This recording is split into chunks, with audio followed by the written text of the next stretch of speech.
Leo tupo NIMR nikiwa katibu wa kamati ya kitaifa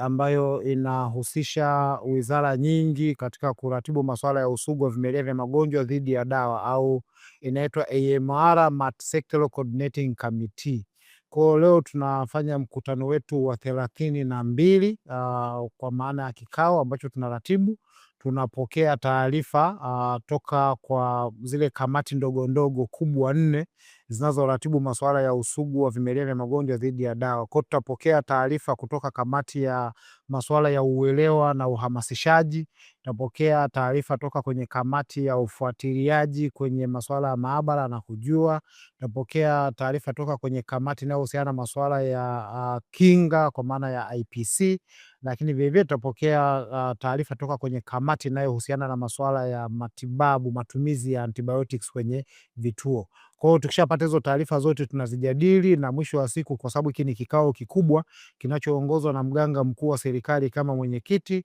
lakini vilevile na mwenyekiti mwenza ambaye ni mganga mkuu wa mifugo au mkurugenzi wa huduma za mifugo toka Wizara ya Mifugo, huwa wanatoa maelekezo ambayo hizo kamati tena zinaendelea kutekeleza kwa ushirikiano na wizara mbalimbali, lakini pamoja na idara mbalimbali kwenye maeneo ambako utekelezaji unaendelea. Kubwa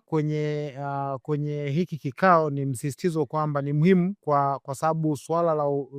usugu wa vimelea vya magonjwa dhidi ya dawa linaendelea kuwa janga kubwa ambalo linatikisa sana dunia. Kwa hiyo kubwa ambalo linahamasishwa kutokana na kupungua kwa utegemezi wa wadau au ufadhili wa wadau mbalimbali ni kuhamasisha kila wizara, kila eneo ambalo ni mtekelezaji kutenga fedha au budget kwa ajili ya kuhakikisha kwamba uhamasishaji na shughuli ambazo zinahusiana na mapambano dhidi ya usugu wa vimelea vya magonjwa dhidi ya dawa yanaendelea kuimarika nchini na kuiweka jamii yote ikiwa salama baada ya hizi shughuli ambazo tunakuwa tunatekeleza.